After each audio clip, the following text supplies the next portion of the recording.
Johnny master వివాదం రోజు రోజుకు పెద్దగా అవుతుంది. వాస్తవానికి జానీ మాస్టర్కి ఇది గోల్డెన్ టైం అని చెప్పొచ్చు. జైలర్ హిట్ తర్వాత మరీ ముఖ్యంగా తమిళ ఇండస్ట్రీలో నెంబర్ 1 కొరియోగ్రాఫర్గా ఇప్పుడు వెలుగొందుతున్నాడు. ఒక పాటకి 10 లక్షల పైనే రెమ్యునరేషన్ తీసుకుంటున్నాడనే టాక్ ఉంది. చిన్న సినిమాలకు చాలా తక్కువ తీసుకుంటాడు. అయితే ఇప్పుడు తన కెరీర్ని నాశనం చేసుకునే పరిస్థితికి వచ్చింది. ఎందుకంటే ఒక అమ్మాయి అతని మీద లైంగిక వేధింపుల కేసు పెట్టింది. ఆ అమ్మాయి ఎవరో చూసిన వాళ్ళందరికీ తెలుసు. సోషల్ మీడియాలో కూడా ఆ అమ్మాయి పేరు కూడా వచ్చింది, ఫోటో కూడా వచ్చింది. అంతేకాదు ఇప్పుడు ఆ అమ్మాయి పుష్ప 2లో కూడా నటిస్తుంది. వాస్తవానికి సదరు 21 ఇయర్స్ అమ్మాయి చాలా బ్యూటిఫుల్గా ఉంటుంది, హీరోయిన్లా ఉంటుంది. మనోడు పెళ్ళైనా కూడా కొంచెం బుద్ధి వంకరతోటి దారి తప్పు ఉంటాడు. ఆమెతో దిగిన ఫోటోలో కూడా భుజం మీద చేయి వేసి దిగాడు జానీ మాస్టర్. వాస్తవానికి వేరే అమ్మాయిలతో ఎవరైనా ఫోటో దిగాలంటే కొంచెం జాగ్రత్తగా పక్కన నిలబడి దిగాలి. నీకు ఎంతో క్లోజ్ అయినట్టుగా నీ భార్య మాదిరిగా భుజం మీద చేయి వేసి ఫోటో దిగడం అనేది చాలా నీచమైన వ్యవహారం. అది సరే, జానీ మాస్టర్ తప్పు చేశాడా ఒప్పు చేశాడా అనేది మామూలుగా పోలీసులు తేలుస్తారు. వాస్తవానికి ఏంటంటే ఆ అమ్మాయి చాలా దారుణమైన ఆరోపణలు చేసింది. ఎంతలా అంటే జానీ మాస్టర్ ఇంత నీచుడా అనుకునేంతగా రాసింది. మనోడు ఎక్కడ షూటింగ్ స్పాట్కి వెళ్ళినా సరే అక్కడ ఆమెపై అత్యాచారం చేశాడట. మరీ ముఖ్యంగా షార్ట్ అయిపోగానే వ్యానిటీ వ్యాన్లో కూర్చుంటే చాలు, వచ్చి రాగానే ప్యాంట్ ఇప్పేసి ఆమె ముందు నిలబడి తనకు సహకరించాలని, తనతో గడపాలని బెదిరించేవాడట. లేదంటే బూతులు తిట్టడం కొట్టడం చేసేవాడట. జానీ మాస్టర్ ఇంత నీచుడా? బయట మాత్రం నీతులు చెబుతాడు. ఎవరైనా అత్యాచారాలు జరిగితే మాత్రం అక్కడికి వెళ్ళి క్యాండిల్ లైట్ పట్టుకొని ఏదో ధర్నాలు ఆందోళనలు చేసి నీతిమంతుల్లా మాట్లాడుతుంటారు. అయితే ఇప్పుడు జానీ మాస్టర్ మీద తీవ్రమైన ఆరోపణలు ఉన్నాయి. బహుశా ఆయన జైలుకు వెళ్ళే పరిస్థితి కూడా రావచ్చు. ఎందుకంటే ఒకవేళ ఆ అమ్మాయి కనుక విత్డ్రా చేసుకోలేదంటే అతని పని అవుట్. అందు గురించి ఆయన పెద్దల సాయం తీసుకుంటున్నాడు అనే టాక్ కూడా వినిపిస్తుంది. అసలు ఎందుకు ఈ వివాదం వచ్చింది? ఆ అమ్మాయి ఒక వీడియోలో చాలా గొప్పగా పొగిడింది జానీ మాస్టర్ని. నా గురువు జానీ మాస్టర్, ఆయన వల్ల నేను ఇంత ఎదిగాను, ఆయన వల్లే నేను చాలా హ్యాపీగా ఉన్నాను, ఇలాంటి మాస్టర్ తర్వాతనే ఎవరైనా నాకు చాలా ఆయన దేవుడితో సమానం అన్నట్టుగా ఆమె చెప్పారు. మామూలుగా కాదు, ఒక రేంజ్లో జానీ మాస్టర్ని పొగిడింది. అఫ్కోర్స్ సాయం చేసిన వారిని, గురువుని ఎవరినైనా పొగుడుతారు, అది వాస్తవం. అప్పట్లో ఆ అమ్మాయికి అలా అనిపించింది, చేసింది.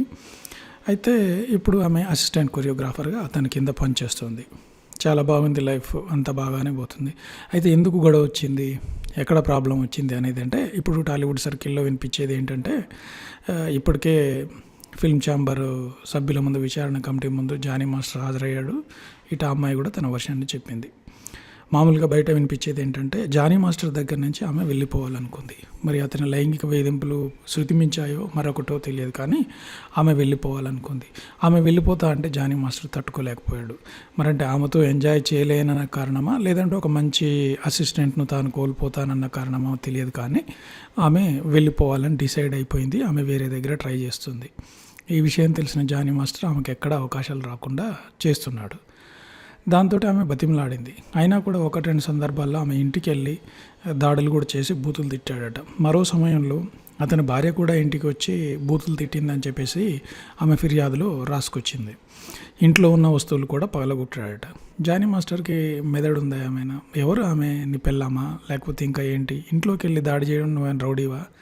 లేదంటే జనసేన అధికారంలో ఉంది, మా నాయకుడు డిప్యూటీ సీఎం అనుకున్నావా? ఇప్పుడు పవన్ కళ్యాణ్ పరువు తీసింది నువ్వే.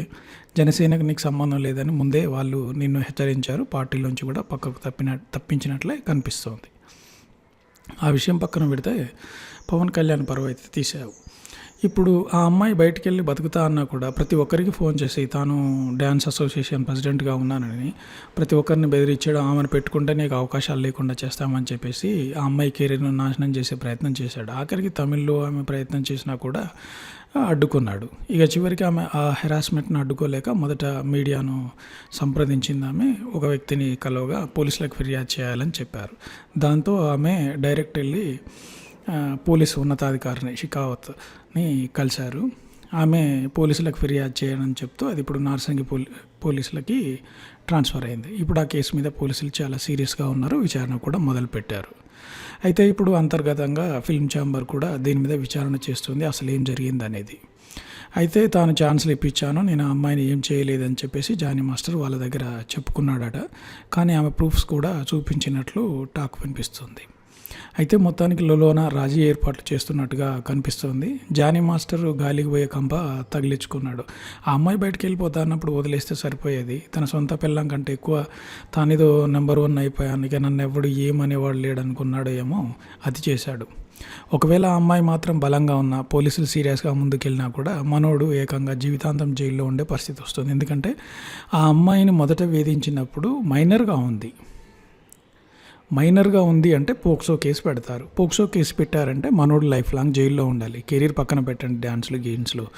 దీంతో ఇప్పుడు జానీ మాస్టర్ పరిస్థితి ఏంటనేది మరో 2 రోజులైతే తేలిపోతుంది. అమ్మాయి కేసు వెనక్కి తీసుకోలేదంటే జానీ మాస్టర్ లైఫ్ క్లోజ్ అయినట్టే.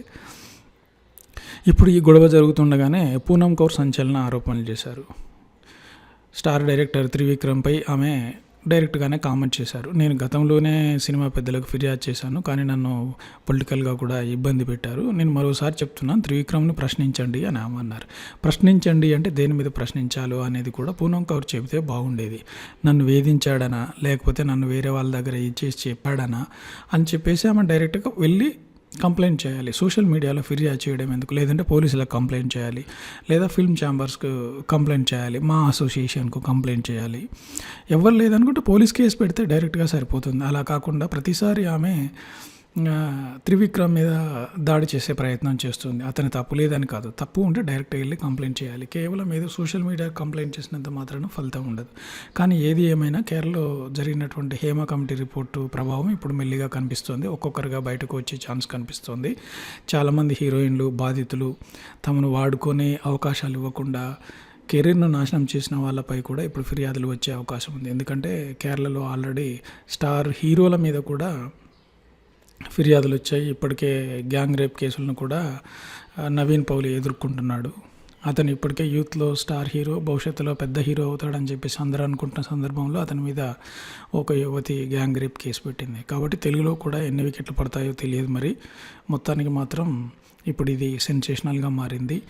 పనిలో పనిగా త్రివిక్రమ్ కూడా ఇప్పుడు ఈ ఆరోపణలు ఎదుర్కోవాల్సిన పరిస్థితి ఏర్పడింది. మరి అతను ఏం కామెంట్ చేస్తాడు, అతని రిప్లై ఏంటనేది వేచి చూడాలి.